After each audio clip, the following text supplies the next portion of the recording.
Bismillah ar-Rahman ar-Rahim. Salam alaikum wa rahmatullahi wa barakatuh. Je suis contente de vous voir aussi nombreux et nombreuses. C'est bien qu'il y ait quand même quelques hommes, donc on va commencer, Inch'Allah. Alors, je ne pouvais pas commencer cette intervention sur le bonheur sans vous parler d'une petite chose qui m'est arrivée lorsque j'étais enfant, une anecdote que j'aimerais partager avec vous. Alors, lorsque j'étais petite, j'étais une fille qui n'avait pas vraiment confiance en elle. J'étais pas la plus intelligente, j'étais pas la plus jolie, j'étais pas la plus maligne, et puis très probablement pas non plus la fille la plus heureuse du monde. Et puis un jour, j'ai eu un enseignant, enfin en CP, qui était extrêmement bienveillant, qui était extrêmement rassurant et qui a dit à ma maman, bon, ok, c'est pas grave si elle a pas des bonnes notes, c'est pas grave si elle travaille pas très très bien. Le plus important, c'est que ce soit une petite fille rêveuse et une petite fille heureuse. C'est ça le plus important. Et puis, j'oublierai également jamais une maîtresse, pour le coup que j'ai eu en CM1, qui, elle, était plutôt dure, stricte, sévère, et qui a dit un jour à ma mère, bon, elle a des bonnes notes, elle travaille bien, c'est bien, mais elle sera pas autre chose que femme de ménage, et puis c'est pas très grave, de toute façon, il en faut. Alors, pourquoi elle a dit ça, je n'en sais strictement rien. Et c'est pas le plus important.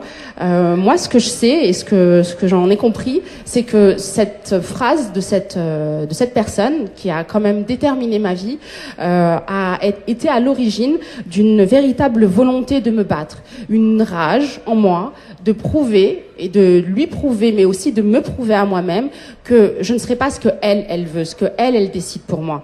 Alors aujourd'hui, je ne suis pas femme de ménage, malgré tout le respect et même parfois l'admiration que j'ai pour les personnes qui exercent ce noble métier, mais je suis toujours une rêveuse et j'essaye d'être heureuse. Alors, j'aurais pu choisir de la croire, j'aurais pu, mais moi, j'ai préféré continuer à rêver. Et j'ai préféré croire en l'impossible. J'ai décidé, à un moment donné dans ma vie, de placer ma confiance totale en Allah subhanahu wa ta'ala. Et Allah subhanahu wa ta'ala nous dit dans la sourate 23, les croyants, verset 1, bienheureux sont certes les croyants. Dans la sourate 20, Taha, verset 2, il nous dit, n'avons-nous point fait descendre sur toi le Coran pour que tu sois malheureux. Il y a en chaque personne qui pense avoir raté sa vie, il y a en chaque personne qui pense avoir raté sa vie, une petite rêveuse que l'on a fait taire. Et moi, j'ai décidé de continuer à rêver. Alors, je suis devenue psychologue, je suis devenue animatrice radio, conférencière, rédactrice. Et pour payer mes études, je suis devenue femme de ménage. Et j'en suis fière. Alors, ce que j'ai compris et ce que j'espère vous comprendrez, c'est que vous rencontrerez toujours dans votre vie deux types de personnes. Celles qui croient en vous malgré vos difficultés et celles qui vous rabaissent malgré vos facilités. C'est à vous de décider aujourd'hui de vous libérer. C'est à vous de décider de vous détacher le plus possible des regards négatifs parce que vous en aurez toujours à un moment donné dans votre vie. C'est à vous de décider de devenir le meilleur de vous-même. C'est à vous et vous seul de décider d'atteindre votre bonheur. Le bonheur s'atteint et il ne dépend que de vous et je vais vous l'expliquer. Alors, vous allez me dire, mais comment on fait pour atteindre le meilleur de soi-même quand on ne se connaît pas? C'est vrai. Qui se connaît ici? Essayez de vous poser ces questions que je suis en train de vous poser. Qui se connaît ici? Vraiment? Beaucoup? Un peu? Qui ici est conscient de son mode de fonctionnement? Qui ici connaît ses talents, ses défauts? Qui ici connaît ses besoins, ses traumas? Qui ici connaît sa personnalité? Est-ce que vous savez déjà même ce que c'est qu'une personnalité? Notre personnalité, elle est constituée de 3 choses pour les personnes qui ne le savent pas. Elle est constituée de notre cognition, la façon dont on comprend le monde, on interprète le monde, et nous, en tant que musulmans, notre cognition est extrêmement déterminée par notre religion. Ensuite, elle est constituée de nos affects, notre affectivité. Notre affectivité, ce sont nos émotions et les comportements que l'on a. Est-ce qu'ils sont adaptés ou non? Ça, on parlera d'affectivité positive ou négative. Et c'est constitué également de notre sociabilité, c'est-à-dire de la façon dont on gère nos relations interpersonnelles. Alors, vous avez tous une cognition, une affectivité, une sociabilité, et c'est les 3 combinés ensemble qui vont déterminer votre personnalité. Qui ici connaît sa personnalité? Qui est réellement en connexion avec ses émotions, ses ressentis, sa vie intérieure, qui est réellement en connexion avec sa vie intérieure, qui a réellement pris soin de lui, qui a réellement pris soin de lui ces derniers jours. Alors moi, quand je parle de prendre soin de soi, je parle pas de l'apparence physique, hein, qu'on soit bien d'accord. L'apparence physique, absolument tout le monde peut avoir l'apparence du beau et de la beauté. Tout le monde peut surinvestir ce qu'il montre, plus que ce qu'il n'est. Ça arrive souvent. Qui réellement a fait un retour sur lui-même? Qui a pris le temps de mettre en lumière ses pensées, ses motivations? Qui est réellement dans ce qu'on appelle la réflexivité, l'auto-analyse, l'introspection?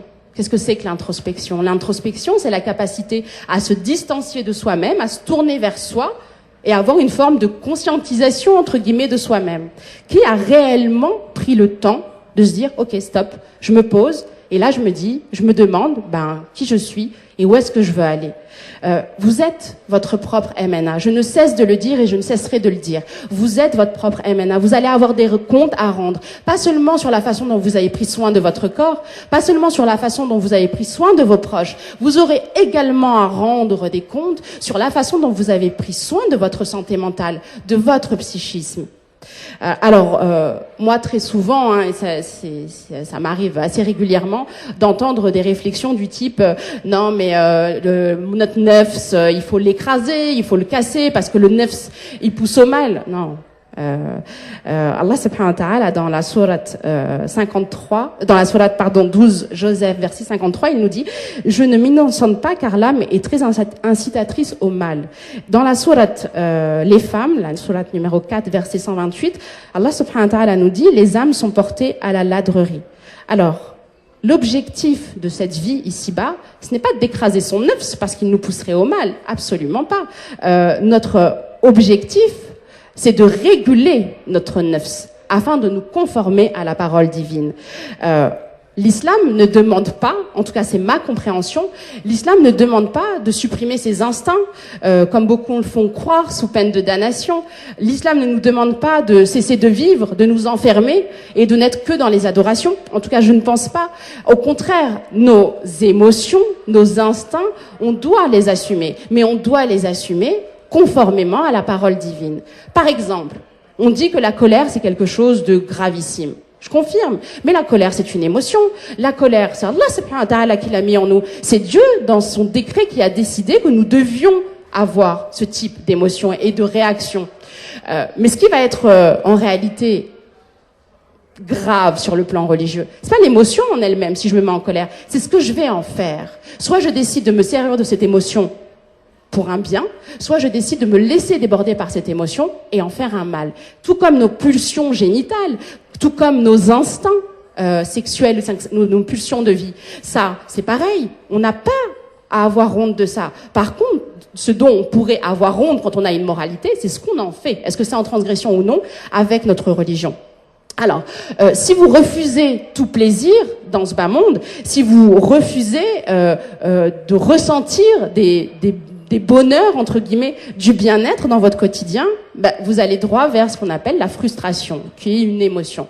La frustration, c'est une émotion qu'on classe, entre guillemets, du côté des émotions sources de déplaisir négatives. Trop de frustration mène à une tension intérieure difficile à supporter. Et ça peut mener également à la dépression, voire à l'anxiété, et puis à l'épuisement psychique. Mais c'est pas ce que nous demande Allah subhanahu wa ta'ala. Il ne nous demande pas d'être constamment dans la répression de nous-mêmes. Bien au contraire. Si vous êtes dans cette démarche-là, votre nefs, justement, va abandonner. C'est ce que moi je constate en consultation. Énormément de personnes qui ont été vers la religion, qui ont pratiqué, qui ont fait excessivement, sans être dans un juste milieu, et qui à un moment donné, elles laissent tomber, abandonnent, parce qu'ils ont l'impression de ne pas être à la hauteur, de ne pas être capable, de ne pas être digne, alors qu'ils n'ont juste pas compris la finalité de notre religion, qui est le bien-être, la sérénité et le bonheur. Essayez de voir un petit peu différemment cette parole d'Allah subhanahu wa ta'ala dans la sourate 51, verset 56. « Je n'ai créé les djinns et les hommes que pour qu'ils m'adorent. » Moi, c'est souvent ce verset qui m'est donné pour justifier le fait qu'on n'a pas à sortir, qu'on n'a pas à profiter avec sa famille, qu'on n'a pas à se distraire parce qu'il y a d'autres urgences. C'est souvent ce verset qui m'est donné. Mais moi, je me demande, c'est une question que je me pose, est-ce que Allah subhanahu wa ta'ala, c'est ce qu'il attend de nous quand il dit « Je n'ai créé les hommes et le djinn que pour qu'ils m'adorent ». Si on essayait de voir les choses un petit peu différemment, si il nous demandait peut-être, dans le terme adorer, si on y voyait plutôt de l'amour. Si on se disait que finalement, peut-être qu'Allah subhanahu wa ta'ala, ce qu'il attend de nous, c'est qu'on le fasse exister en nous, tous les jours, constamment, dans chacune de nos actions, comme une personne qu'on aime, qu'il soit là dans notre esprit, dans notre cœur, et pas seulement dans des actes d'adoration. Je sais pas, c'est une idée que moi j'essaye de faire passer. Peut-être qu'on devrait le faire exister un peu plus aussi dans des bonnes actions. Alors, Allah subhanahu wa ta'ala, dans la sourate Al-Baqarah, verset 272, nous dit, si vous faites un bien, c'est pour vous-même. Il nous dit, si vous faites un bien, c'est pour vous-même. Quand vous faites une bonne action, et ça on le sait, c'est prouvé, c'est largement démontré, quand je fais une bonne action, mon cerveau va sécréter un neurotransmetteur qui s'appelle la sérotonine, qui est l'hormone du bien-être. Quand je suis à l'origine d'une bonne action, que je suis juste témoin d'une bonne action, ça génère en moi du bonheur. Ah, c'est peut-être une piste en fait, ça, vers le bonheur, la bonne action. Si j'attends quelque chose des autres, c'est-à-dire si j'attends la reconnaissance suite à une bonne action, qu'est-ce qui va se passer? Je vais être frustrée parce que c'est très rare que les gens soient reconnaissants de nos bonnes actions. Sauf que moi, la frustration, je sais que sur le plan cérébral, c'est générateur de cortisol. Or, on sait que la cortisol, c'est un neurotransmetteur du stress et de l'anxiété. Donc, quand vous faites une bonne œuvre, vous ne la faites que pour vous-même. La bonne action, c'est un moyen de se rapprocher d'Allah subhanahu wa ta'ala. D'ailleurs, il nous le dit 5 fois. J'ai été très étonnée de remarquer qu'Allah subhanahu wa ta'ala nous dit 5 fois dans le Coran, Dieu aime les bienfaisants.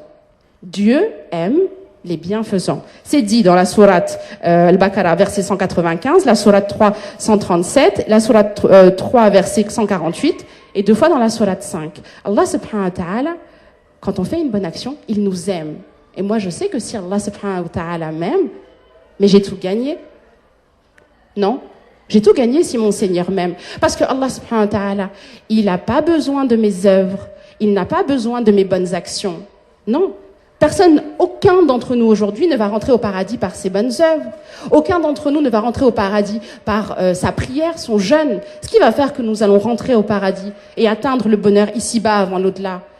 Mais c'est l'amour d'Allah subhanahu wa ta'ala. C'est sa miséricorde pour nous. C'est sa miséricorde vis-à-vis de nous. Mais moi, je ne sais pas quelles sont les œuvres que mon Seigneur va aimer, va accepter, et quelles sont les œuvres qui vont faire que je vais gagner son amour. Donc, je vais agir de telle sorte que je puisse lui plaire. Donc, on n'est pas censé, et en tout cas, c'est ma vision et je l'assume, on n'est pas censé avoir une vie uniquement en adoration. Et si c'était le cas, ce serait en contradiction totale avec la façon dont Allah subhanahu wa ta'ala nous a constitués. Alors, dans notre relation avec notre famille, avec nos proches, nos amis, nous devons essayer de faire vivre notre Seigneur. Comment, moi je me pose cette question, comment vous voulez créer une relation avec notre Seigneur quand il n'y a pas de bonheur sans lui? Comment vous voulez créer une relation intime avec notre Seigneur quand vous n'êtes même pas en capacité de créer une relation intime avec vous-même? Comment vous voulez être en connexion avec l'invisible quand vous n'êtes même pas en connexion avec votre propre monde invisible? C'est une question que je me pose. Alors vous allez me dire, oui, non mais c'est facile de faire des constats. Non, c'est pas juste facile de faire des constats. Ça prend. L'introspection, ça prend. Alhamdulillah. Beaucoup d'enfants ont grandi dans un environnement où on ne valorisait pas l'introspection. Alors l'introspection, vous avez bien compris, c'est la capacité à se distancier de soi-même, à se tourner vers soi et prendre conscience de ses émotions, de ses ressentis et de son monde à l'intérieur de soi. Donc beaucoup ont grandi dans un contexte familial, environnemental, où on ne valorisait pas l'introspection, où on ne communiquait pas suffisamment. L'immigration, qu'on le veuille ou non, on est entre nous aujourd'hui, mais l'immigration, qu'on le veuille ou non, elle a imposé une urgence.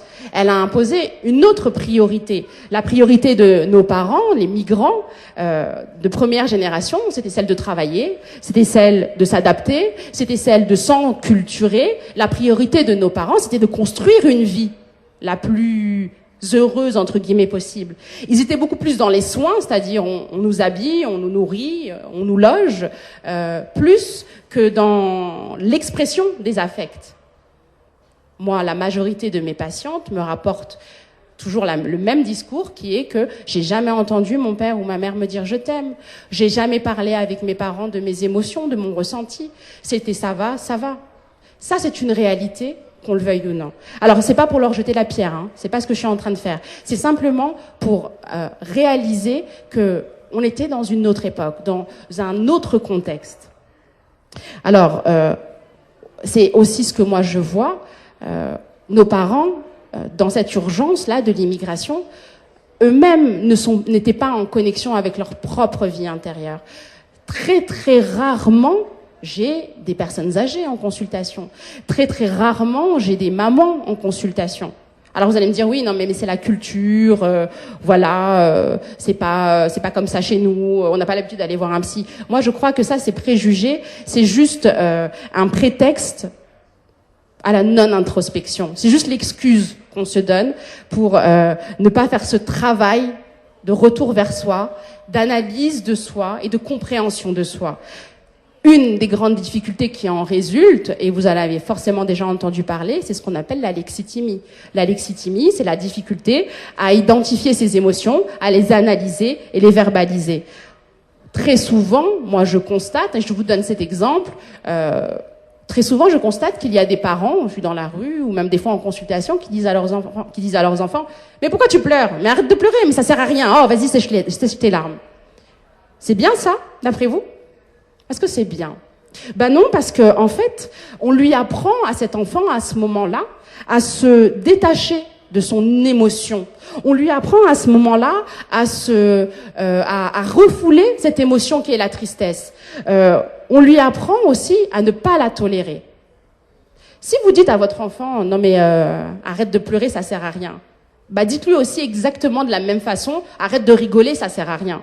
Les larmes, les pleurs sont l'expression neurovégétative, entre guillemets, physique d'une émotion. On n'a pas à leur dire de cesser de pleurer, au contraire, on doit accueillir leur tristesse et mettre des mots sur cette tristesse. Parce que si vous ne le faites pas, qu'est-ce que ça va faire? Ben, ça va donner des adultes qui ont honte de leurs larmes et de leurs émotions. Ils vont même considérer, et moi c'est ce que je vois très régulièrement pareil en consultation, ils vont considérer que les larmes c'est une faiblesse. Pardon, excusez-moi, je pleure. Mais pourquoi vous vous excusez? Vos larmes, c'est une rahma d'Allah subhanahu wa ta'ala. C'est lui qui a décidé que vous deviez pleurer. C'est que c'est un bien pour vous de le faire. C'est une catharsis et vous permet de vous libérer de votre émotion. Donc, il faut se souvenir d'une chose, c'est que cet enfant-là que vous faites taire, en tout cas dans l'expression de sa vie intérieure, ça risque de devenir un adulte qui aura en lui un enfant qu'on a fait taire. Et pensez-y, interrogez-vous aujourd'hui. Moi, je crois que nous avons tous en nous un enfant que l'on a fait taire. Nous avons tous en nous un enfant que l'on a fait taire. On a tous des émotions qui sont refoulées et que on aurait bien besoin d'exprimer, à mon sens. Si on ne l'écoute pas, cet enfant, à un moment donné, il va prendre le dessus sur nous. Et il va faire des choses qui sont plus fortes que soi. Vous savez, ah mais c'était plus fort que moi, j'ai crié, c'était plus fort que moi, ou je lui ai dit ça, je sais pas pourquoi, c'était plus fort que moi. Ben, c'est un petit peu normal. Alors, je vais vous expliquer une chose pour que vous compreniez bien. De 0 à 3 ans, dans notre développement psychique et physique, c'est essentiellement notre cerveau droit, notre hémisphère droit qui se développe. Or, l'hémisphère droit, c'est l'hémisphère des émotions, des affects. Le gauche, c'est plus le raisonnement, la logique, la pensée. Entre 0 et 3 ans, quand je vais vivre une scène ou quelque chose qui est désagréable pour moi, elle va s'inscrire dans mon cerveau sous forme donc d'émotion. C'est pour ça qu'on ne peut pas se souvenir de ce qu'on a pu vivre avant 3 ans. On n'a pas d'image, on n'arrive pas à se souvenir. ce qui va se passer au cours de ces 3 premières années, ça va être ancré à l'intérieur de soi, mais il n'y a pas de mots qui ont été posés sur les ressentis qu'on a pu avoir. Qu'on soit bien d'accord, pour les personnes qui ne sont pas au courant, 90% de nos comportements, de nos motivations, de nos choix, de nos attitudes sont déterminés par notre inconscient. Quand je parle d'inconscient, je crois que tout le monde sait de quoi je parle, je l'espère. En gros, l'inconscient, c'est la partie émergée de l'iceberg, c'est la partie émergée de notre esprit. On pense qu'on est libre, en fait, on est juste téléguidé par une force à l'intérieur de nous qui nous guide au quotidien.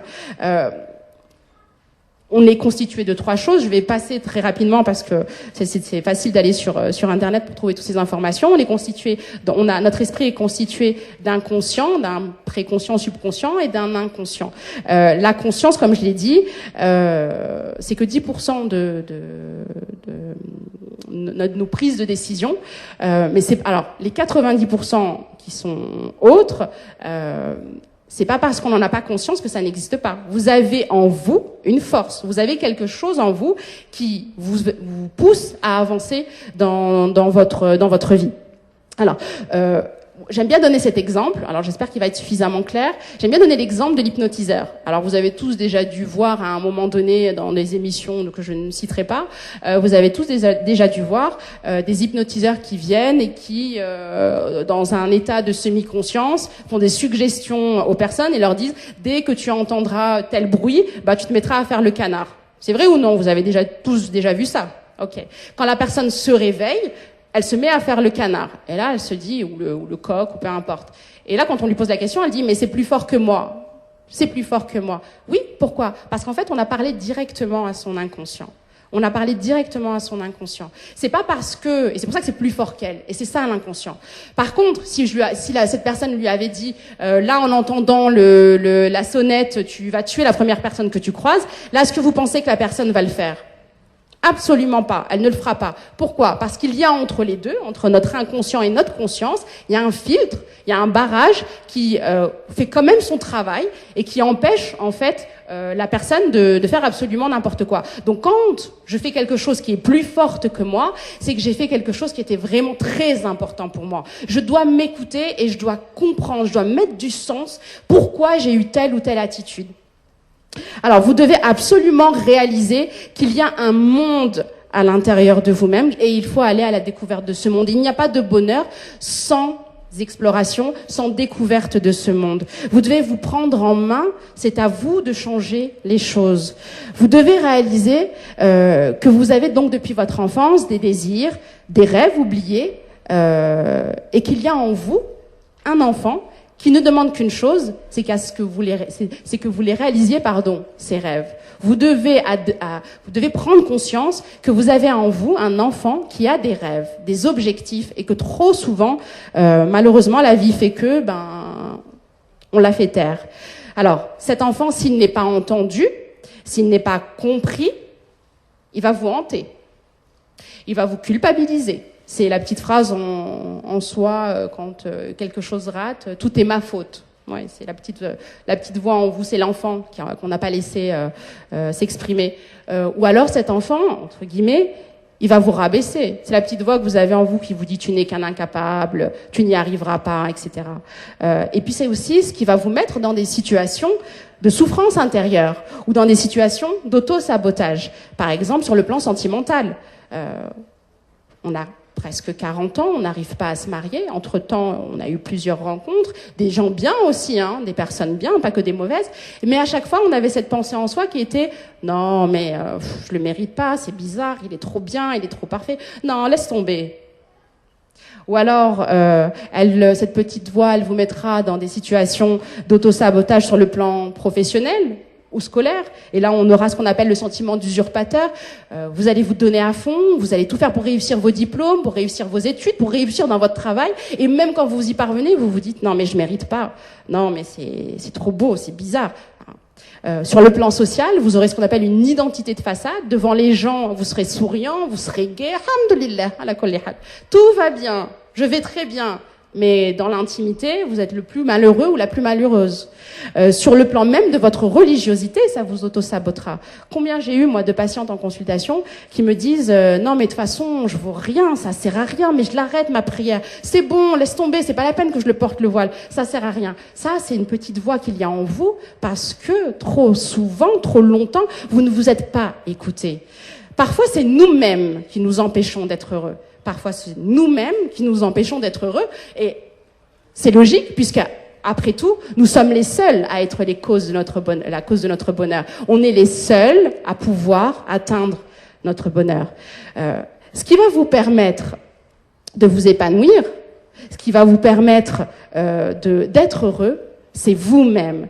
Chacun au fond de lui, s'il prend vraiment le temps d'être dans une introspection, chacun au fond de lui sait ce qui le rendra heureux.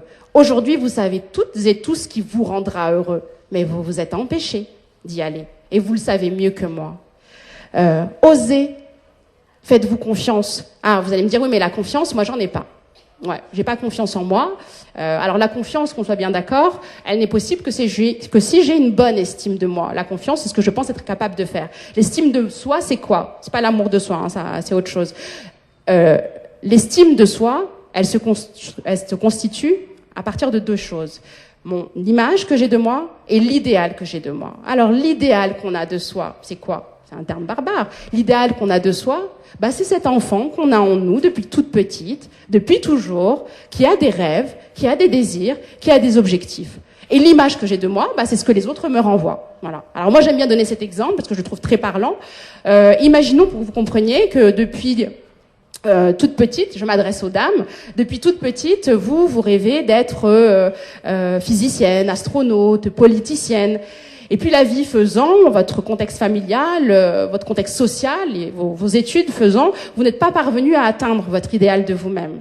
Et puis en grandissant, en devenant adulte, vous êtes, je sais pas, n'importe quel métier, vous êtes marié, vous avez des enfants, et puis tout le monde vous renvoie une excellente image de vous, hein, une image positive. C'est une bonne employée, c'est une bonne maman, une bonne épouse, etc.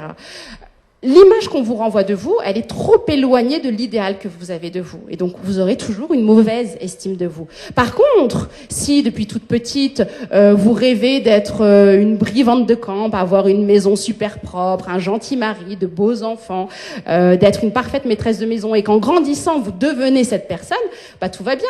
Là, ça match, en fait. L'image qu'on vous renvoie de vous, c'est exactement ce que vous avez toujours voulu être depuis toute petite. Et donc là, vous considérez que vous avez de la valeur. Et c'est ça l'estime de soi. C'est la valeur que l'on s'accorde.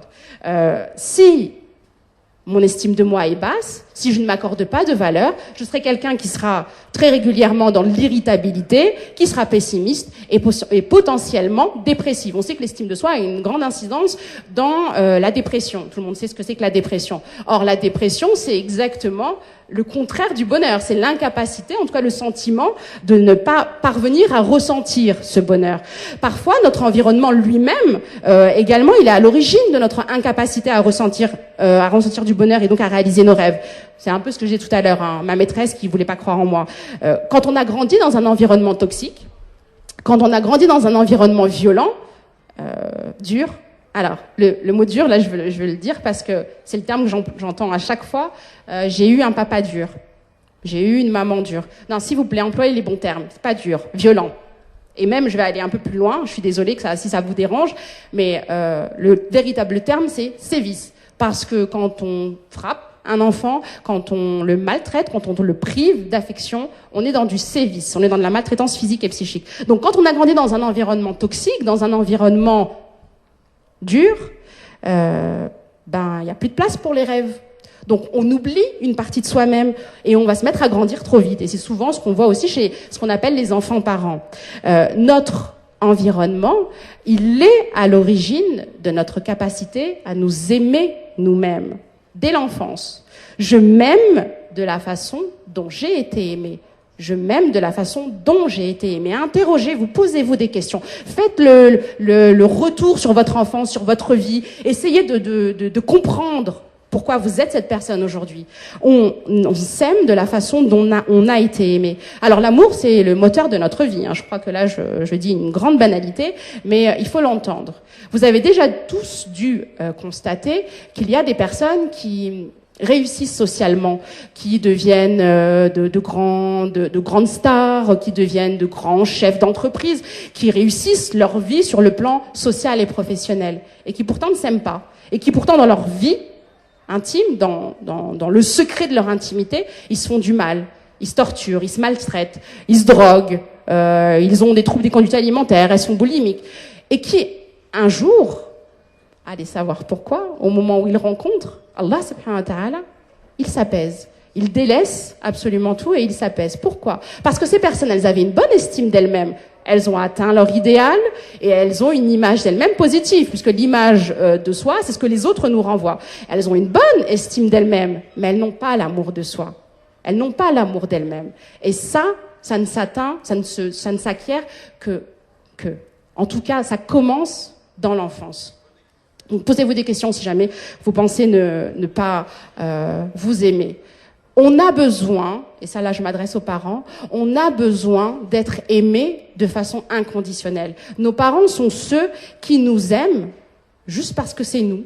On n'a rien à leur prouver. Trop de personnes, trop de femmes ont dû dans l'enfance courir après l'amour de leur papa ou de leur maman, en étant une gentille petite fille, en étant un gentil petit garçon, en faisant tout pour rendre fier son papa et sa maman. Ils vont grandir avec cette idée que pour recevoir de l'amour de mon parent, je dois faire des efforts, je dois être patient, je dois prendre sur moi. Et ils grandissent avec cette idée que l'amour est conditionné. Non, l'amour n'est pas conditionné. Vos parents doivent pouvoir vous aimer juste pour ce que vous êtes. Et les personnes qui ont réussi leur vie socialement, mais qui pourtant se détruisent en intimité, lorsqu'ils découvrent l'amour d'Allah subhanahu wa ta'ala, c'est peut-être une réponse, une piste, quand ils découvrent l'amour d'Allah subhanahu wa ta'ala, ils découvrent un amour inconditionnel. Là, pour la première fois, ils font l'expérience d'être aimés juste pour qu'ils sont, avec leurs défauts, leurs qualités, d'être aimés juste pour ce qu'ils sont. Et vous, c'est ce que vous devez pouvoir faire. Vous devez pouvoir vous aimer juste pour ce que vous êtes, pas pour ce que vous faites, juste pour ce que vous êtes. Vous devez vous aimer avec vos qualités et vos défauts. Alors, Allah subhanahu wa ta'ala nous dit dans la sourate 38, Sa'ad, verset 72, quand je l'aurai bien formé et lui aurai insufflé de mon esprit. Qu'est-ce qu'il nous dit Allah subhanahu wa ta'ala? Pourquoi je vous dis ce verset-là? Il nous dit, quand je l'aurai bien formé et lui aurai insufflé de mon esprit. Allah subhanahu wa ta'ala nous dit une chose qui est extrêmement importante dans le Coran. Il nous dit qu'il y a de lui en nous. Allah subhanahu wa ta'ala, il nous dit qu'il y a d'Allah subhanahu wa ta'ala en nous. Quand il a créé Adam, il lui a insufflé de son esprit. Nous sommes les enfants de Adam, nous sommes ses descendants. On a Allah subhanahu wa ta'ala en nous. Vous êtes précieux, vous êtes précieuse, vous devez vous aimer. Si vous ne vous aimez pas, au moins, s'il vous plaît, prenez au moins conscience de ça, que vous avez Allah subhanahu wa ta'ala en vous. L'amour de soi, c'est la condition. C'est la condition de la réussite, de l'épanouissement, même de la spiritualité et du bonheur. Le bonheur, c'est quoi? Le bonheur, c'est quelque chose qui se ressent à l'intérieur de soi, au fond de soi, c'est un état d'esprit. Le bonheur, c'est une sensation de paix intérieure, de sérénité.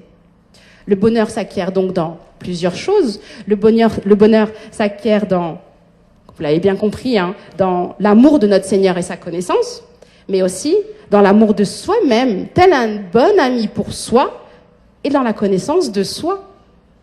Et la connaissance de soi, moi je ne peux pas m'aimer si je ne me connais pas. Dans la connaissance de moi-même, je dois être à l'écoute de ce que je disais tout à l'heure, de mon idéal de moi-même, de mon idéal de vie, de cette petite fille ou de ce petit garçon qu'il y a en moi et que trop longtemps j'ai fait taire et je n'ai pas écouté. Vous devez mettre du sens dans vos vies. Vous devez mettre du sens dans vos vies. Quel est votre rôle sur Terre? Quel est l'objectif de ma création? Qu'ai-je à apporter à ce monde? Vous devez un jour, à un moment donné, vous poser ces questions. Elles sont cruciales, elles sont centrales, elles sont importantes. Quel est mon rôle sur Terre? Qu'est-ce que je fais ici-bas? Pourquoi Allah subhanahu wa ta'ala, dans sa toute-puissance, pourquoi il a décidé que moi, être unique et particulier, je devais venir au monde et je devais apporter ma contribution à ce bas monde? Quel est mon rôle? Et vous en avez un. Et vous en avez un parce que vous n'êtes pas sur terre pour rien. La création de mon Seigneur, elle est parfaite dans sa forme et dans sa finalité. Donc ça veut dire quoi? Ça veut dire que vous êtes tous ici aujourd'hui présents. Vous êtes tous des êtres parfaits. Et Allah subhanahu wa ta'ala l'a dit dans la sourate 95, le figuier, verset 4. Nous avons certes créé l'homme dans la forme la plus parfaite. Nous avons certes créé l'homme dans la forme la plus parfaite. Bonne nouvelle, vous êtes tous parfaits. Par contre, c'est à vous de comprendre pourquoi. C'est à vous de réaliser pourquoi vous êtes cet être parfait. Vous êtes tous précieux dans votre perfection, dans le fait que vous avez Allah subhanahu wa ta'ala en vous, mais vous êtes tous parfaits dans le fait que vous avez certes des fragilités, mais surtout et beaucoup de force. Et vous n'en avez peut-être pas tous conscience. Le fait de savoir ce qu'on veut dans la vie, c'est la condition sine qua non pour atteindre le bonheur. Je ne peux pas atteindre le bonheur si je ne sais pas qui je suis, si je ne sais pas ce que je veux et si je ne sais pas où je veux aller. Sinon, je marche dans le brouillard. Hein. Et je passe mon temps à pleurer, à me plaindre et à dire je suis pas bien, je suis pas bien, je suis pas bien. Oui, non, mais au lieu de se focaliser sur l'extérieur, prenez juste le temps de vous focaliser un petit peu plus sur votre monde intérieur. Et là, vous verrez, ça change énormément de choses. Vous devez trouver le but de votre existence et accomplir vos aspirations. Et c'est là que se trouve le bonheur, sur ce chemin. Vous devez vivre cette vie, vous devez oser la vivre. Parce que, vous le savez tous, ça ne va pas durer. La vie ici-bas, hein, désolé, vous le savez, ça ne dure pas. Donc, je décide aujourd'hui de réaliser mes rêves. Je décide aujourd'hui de réaliser mes rêves si je les ai fait taire. Nietzsche disait « Deviens ce que tu es ». Deviens ce que tu es. Vous avez en vous l'essence. Vous avez une essence en vous qu'il faut absolument laisser s'exprimer. Vous allez me dire, oui, mais comment c'est facile, hein, tout ça, c'est des belles paroles, mais moi je suis pauvre, j'ai pas d'argent, je suis célibataire, je ne travaille pas, donc ça va, c'est beau ce beau discours. Non, non, non. Aujourd'hui, effectivement, la société dans laquelle on est, hein, la société de postmodernité, du rapide, de l'instantané, du je prends, du je jette, c'est une société où les gens sont de plus en plus paresseux, où les gens veulent de plus en plus de clés en main. Alors, on veut le clé en main pour le bonheur, on veut le clé en main pour le mariage, on veut le clé en main pour les vacances, on veut tout facile. Beaucoup de personnes s'attendent aujourd'hui à ce que je leur donne même les clés du bonheur. Non, mais il faut juste que vous compreniez, et si vous êtes là depuis le début, juste que vous compreniez que c'est d'abord un travail sur soi, le bonheur. C'est d'abord un travail sur soi-même, fait par soi-même dans le temps. Le temps, nous y voilà. C'est ça notre problème aussi aujourd'hui. C'est que nous, on n'a pas le temps. J'ai des patientes qui viennent en consultation et qui me disent combien de temps? Combien de temps quoi? Bah, combien de temps ça va durer pour que je sois heureuse? Mais j'en sais rien, moi. J'en sais absolument rien. Je peux pas vous le dire, je connais pas le ghaib. Le temps, il va dépendre de vous, il va dépendre de l'alliance qu'on va créer toutes les deux, mais moi, j'ai pas de solution dans l'instantané. C'est vous qui devez faire ce travail d'introspection. Alors, la première qualité du croyant, c'est quoi? La première qualité du croyant, et vous le savez tous, c'est la patience. La patience. C'est quoi la patience? La patience, c'est le contraire de la frustration. La frustration, c'est l'incapacité à différer un plaisir, une envie et un besoin. La patience, c'est la capacité à différer ce besoin, cette envie ou ce désir. La patience, elle suppose une chose qui est très importante, qui est la capacité à se projeter dans l'avenir.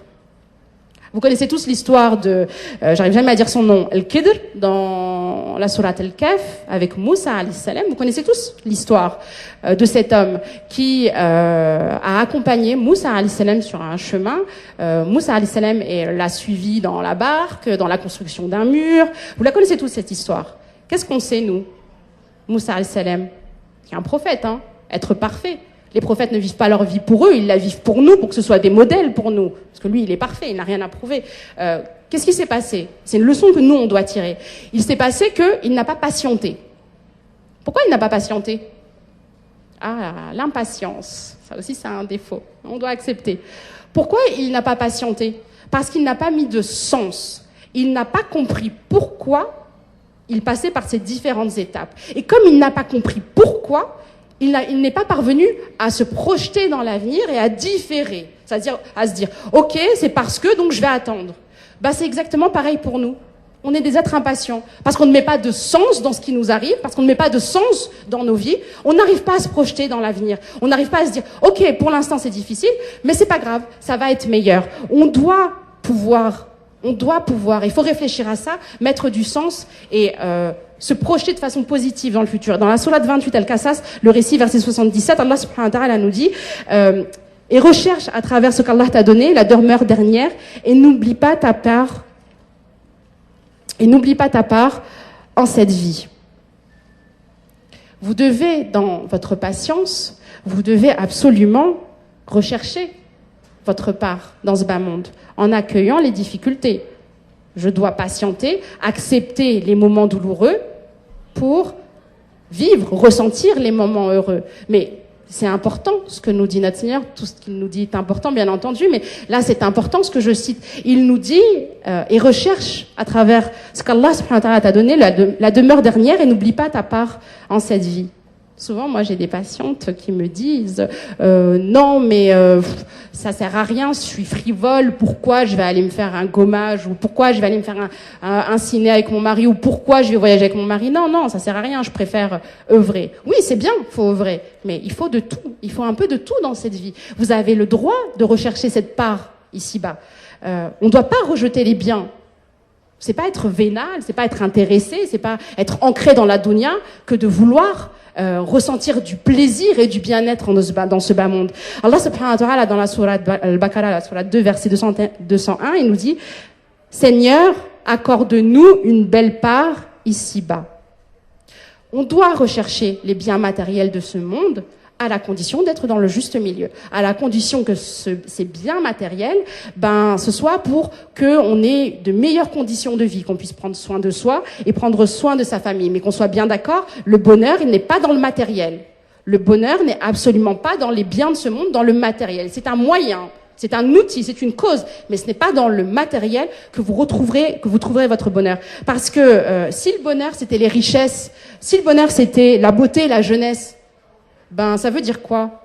Ça veut dire que ce serait pas juste, parce que, je dis une chose très bête, mais vous constatez de vous-même que les biens de ce monde ne sont pas répartis de façon équitable. Donc, si le bonheur était juste dans l'argent, ce serait pas juste. Or, Allah subhanahu wa ta'ala, il n'est pas injuste. Et en plus, si c'était le cas, de qui il aurait privé le bonheur? Il en aurait privé les plus croyants des croyants, les meilleurs des hommes, ceux qu'Allah subhanahu wa ta'ala aime, à savoir qui? Les prophètes. Les prophètes, pour beaucoup, ils ont été, entre guillemets, privés des biens de ce monde. Alors, il y en a qui les ont eus, ces biens de ce monde. Si on prend, par exemple, Sulayman, alayhi salam, qui était très riche. Si on prend Isa, il était très pauvre. Et puis, on a des prophètes qui ont alterné richesse et pauvreté. Par exemple, Ayyub, alayhi salam, il était riche, puis pauvre, puis riche. Si on prend l'exemple de Youssef, alayhi salam, qui était pauvre, puis riche, les biens de ce monde, ça vient sa part. C'est pas ça qui va vous rendre heureux. C'est une cause, un moyen, un outil, mais ce n'est pas ça qui vous rendra heureux. Donc, vous l'avez compris, le bonheur, il n'est pas dans ce que je possède. Dans le terme de bonheur, il y a quelque chose de très important. Il y a le terme, comme dans malheur d'ailleurs, il y a le terme heure. Il y a le terme heure. Or, l'heure, c'est quoi? C'est un moment de ma vie. Ça aurait pu, la langue française a voulu que le bonheur, ça soit bonheur qui soit choisi, bonne heure, ça aurait pu être bonne vie ou mal vie, ou ça aurait pu être extase. Non, là, dans ce terme-là, le bonheur, on a le terme heure. Donc, ce sont deux interfaces d'une même pièce. La sagesse, pour vous, elle va être d'accepter les mauvaises heures avec patience, ce qu'on disait tout à l'heure, tout en attendant et savourant les bonnes heures. Allah subhanahu wa ta'ala, il nous dit, dans la sourate 94, l'ouverture, versets 5 et 6, « Inna ma'al usri yusra » Inna ma'al usri yusra. Qu'est-ce qu'il nous dit? Il ne nous dit pas avant, après, il nous dit avec. Avec. C'est avec la difficulté qu'il y a la facilité. Si aujourd'hui vous avez l'impression que vous êtes dans le malheur, prenez le temps, posez-vous, réfléchissez, soyez dans l'introspection, et peut-être qu'en réalité, le bonheur, il est déjà là. Et c'est juste que vous ne le voyez pas. Ne le cherchez pas à l'extérieur. Cherchez-le en vous. C'est là que se trouve votre bonheur. Il faut accepter aussi que les changements dans notre vie, ça prend du temps.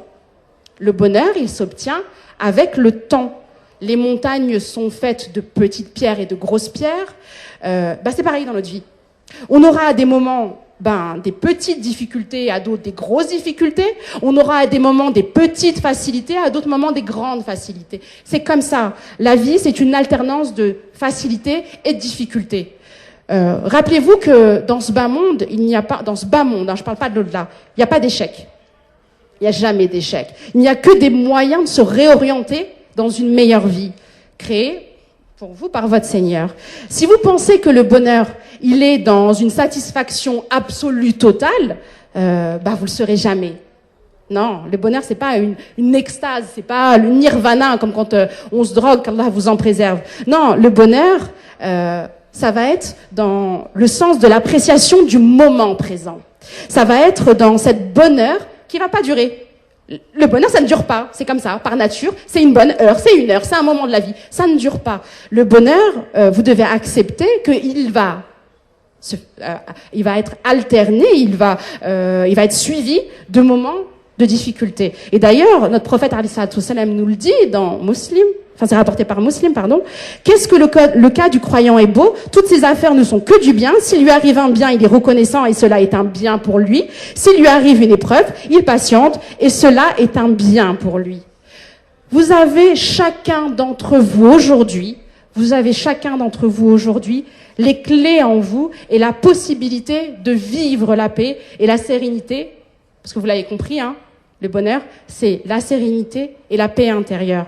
Vous devez pour cela vous connaître, vous devez faire le bilan de votre vie, vous devez connaître vos forces, mais aussi vos fragilités, et puis vous devez laisser vivre en vous cet enfant qui a un idéal, cet enfant qui a des rêves, qui avait des objectifs que vous n'avez pas entendus, que vous n'avez pas écoutés. Vous devez le laisser s'exprimer en vous, cet enfant. Avant de finir, je voudrais remercier l'UOIF ainsi que Farid pour son invitation, pour son accueil, sa gentillesse. Et puis je voulais aussi rendre hommage à toutes les personnes qui souffrent, à toutes les personnes qui se sacrifient, qui s'oublient, et leur dire que je sais leur souffrance, que je sais leurs difficultés et que je leur souhaite énormément de courage. Je voulais aussi rendre hommage et là, c'est très important à mes yeux. Je voulais rendre hommage à tous les ouvriers, à toutes les ouvrières, aux sans-emploi, aux exilés, aux immigrés, aux divorcés, aux célibataires. Également rendre hommage aux endeuillés, aux traumatisés, aux stériles, aux mamans solo, aux orphelins, aux orphelines et aux femmes de ménage. Vous êtes toutes et tous ici aujourd'hui présents. Vous êtes tous précieux. Il y a en chacun de vous la graine qui vous permettra d'être heureux. Il y a en chacun d'entre vous cette possibilité de l'être si vous décidez à un moment donné de vous écouter, de laisser cet enfant en vous s'exprimer, et si vous décidez aujourd'hui de vous épanouir. Le bonheur ne dépend que de vous. Je vous souhaite et je me souhaite la paix du cœur et de devenir des clés du bien. Salam alaikum wa rahmatullahi wa barakatuh.